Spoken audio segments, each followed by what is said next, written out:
Como é que a gente faz para ganhar esse tempo aí, na verdade, que a gente perdeu na quesito educação? Como é que a gente sai dessa situação horrorosa que a gente está? Nós estamos muito atrasados nesse serviço. Então vamos lá, primeira coisa, falar a verdade. Se a gente está nessa situação horrorosa e fala assim, está tudo bem, está tudo maravilhoso, Paulo Freire, nossa, é maravilhoso, a gente não vai a lugar nenhum. Então, primeira coisa, vamos adotar critérios científicos para alfabetizar e para ensinar nossas crianças e nossos jovens. Tem que ter evidência empírica que funciona. Se for só porque é bonito e a luta do pobre e do oprimido contra o malvadão capitalista, esquece. Eu escuto bobagens na universidade como a ciência burguesa proferidas por professores. Que Herbert Marcuse, da Escola de Frankfurt, falava, escrevia, a ciência é burguesa, daí tem derivações. A matemática está a serviço do imperialismo. Números são frios. Mas é a verdade. E a última, mais engraçadinha, é que a biologia é opressora. Quando a gente começa a discutir, não, mas biologicamente existem diferenças. Então, não, a biologia é opressora. Então, falar a verdade. Se você não fala a verdade e não reconhece seus erros, você não vai sair do lugar. A segunda coisa, não tem como fazer o ensino de alta tecnologia para uma pessoa que não sabe ler e escrever. Ler e escrever é a base para a pessoa ser livre. Isso mesmo. Educação e ensino não se trata de renda, de dinheiro. Esse pessoal de São Paulo mais aquele com cara de conteúdo, sabe? O liberalismo fala de liberdade. Você quer liberdade. Eu quero que as próximas gerações sejam capazes de ler e escrever para não serem enganadas por um demagogo, com mentiras. Quando você lê e escreve bem, você consegue andar pela cidade, você consegue aprender um ofício. Se você tem um ofício, você tem renda e não depende de uma bolsa esmola, que daí um partido totalitário ameaça, sim, tirar se não for reeleito. Então trata-se de liberdade. Alfabetizar é a base, é ali que está a nossa preocupação. Agora, ministro, deixa eu só fechar o gap. Okay. A questão da tecnologia, ao mesmo tempo, a gente tem um contingente de jovens que sabe ler e escrever e não tem acesso às novas profissões. E isso tem que ser rápido. Por isso que a gente lançou os novos caminhos. Ensino técnico no Brasil, outro preconceito esquerdófilo surreal. Não, ensino técnico é coisa para pobre. O filho do pobre tem que ser doutor. Na Europa, 50%, Alemanha, Inglaterra, na média, 50% dos jovens fazem ensino técnico. O técnico em contabilidade, ele tem mais chances de se formar um contador. Um técnico em eletricidade, ele tem mais chances... Uma coisa não exclui a outra, né? Pelo contrário, ele tem uma renda, a vida está cheia de imprevistos. Você leva um tropeção, você tem uma profissão, você consegue se levantar mais rápido. E você já tem o conhecimento técnico para conhecer mais a fundo a teoria. E os novos caminhos trata também de alta tecnologia. A gente está falando de drone, de informática, de novas profissões. Não é para fazer como no passado tinha o Pronatec. Curso não é piada, 14 bilhões de reais. Gastos na privada. Colocaram na privada, deram descarga. Você pega lá, curso de frentista. Não é piada. Então, assim, não tenho nada contra frentista. Frentista é uma profissão digna, mas tinha curso para frentista em município que não tinha nem posto de gasolina. Então, assim, é papo de maluco que a gente vê no Ministério da Educação. Para fechar, então, novos caminhos, a gente acredita que é um pilar, é bem mais barato que um curso superior, rápido impacto, menor desistência, e a gente vai expandir em 80% total de vagas de ensino técnico no Brasil. O ensino técnico no Brasil estava largado a tal ponto que a gente tinha no passado 2 milhões de vagas. Hoje em dia, após a quadrilogia petista, 4 mandatos do PT, a gente tem 1,8 milhão. Caiu absoluto. E a gente tem apenas 8% das vagas do ensino médio como ensino técnico. É um absurdo.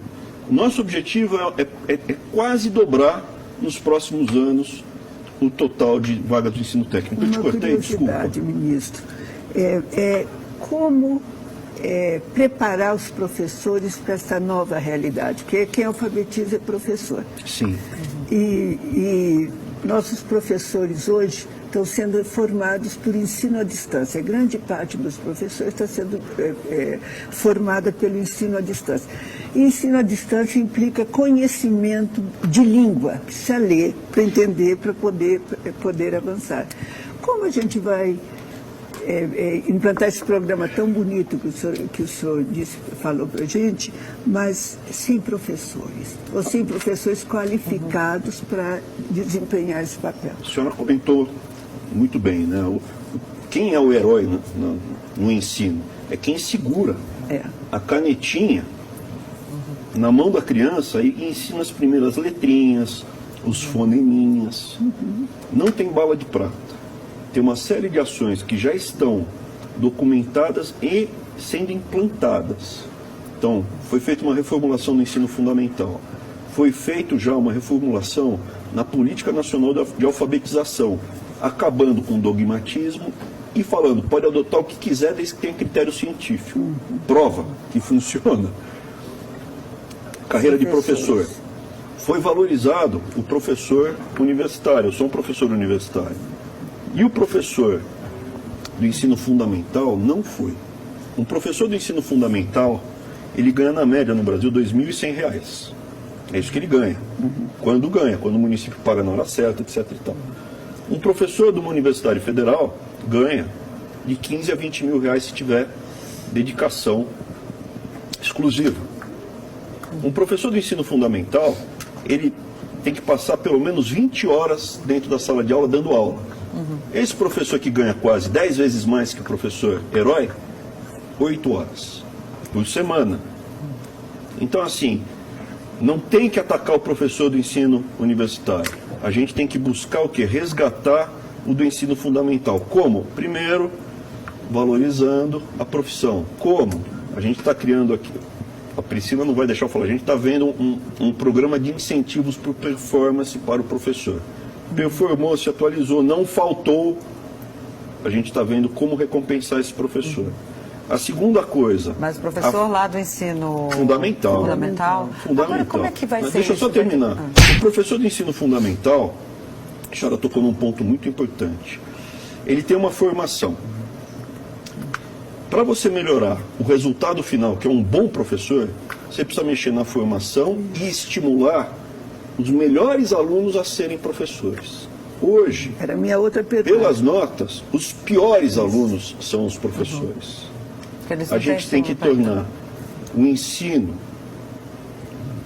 básico, ser professor do ensino fundamental, ser atrativo, trazer o jovem brilhante para ser professor, impedir o pior aluno de ser professor. Agora, mas isso é ditatorial. Não é ditatorial. Se você não tem condição mínima de ler e escrever, como é que você vai ensinar? E o que é ensinado? Porque você comentou muito bem, a distância ou presencialmente é muita teoria. E a gente vê em locais que deram muito resultado, a Ásia, Singapura fica na Ásia, já vamos falar. Ministro da Educação não sabe onde fica Singapura, já vamos falar. Portugal, você introduz aspectos técnicos de como ensinar. E não a história da filosofia, do ensino e da educação do oprimido. Como é a primeira aulinha, como você segura, como você vai, passo por passo, foneminha por foneminha. Terminou, não. Didática, né? Se chamava didática essa disciplina. É um mundo que a gente está falando. Terminou isso, não. Tem mais uma coisa grave. Gravíssima, cruel, injusta, assim, revoltante. Cientificamente está provado que você tem que estimular a criança intelectualmente nos primeiros anos. Foneminha, segurando a caneta. Por isso que o filho da classe média, o filho do rico, vai para a pré-escola, vai lá, para o segundo ano já está lá, primeiro aninho já está sendo estimulado, ele chega segurando a caneta e quase todos alfabetizados no primeiro ano. E o filho do pobre? O filho do pobre não tem creche, não tem pré-escola. Por quê? Porque não era prioridade.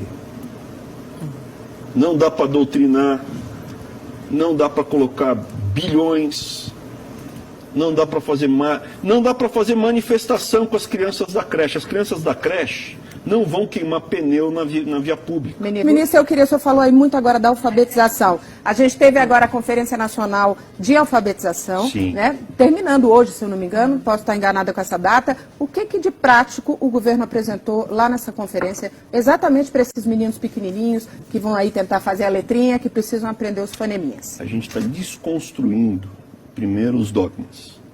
E segundo, a gente está trazendo todas as experiências que dão certo lá fora. Portugal era um dos piores países na Europa. Em 4 anos, empatou com os melhores.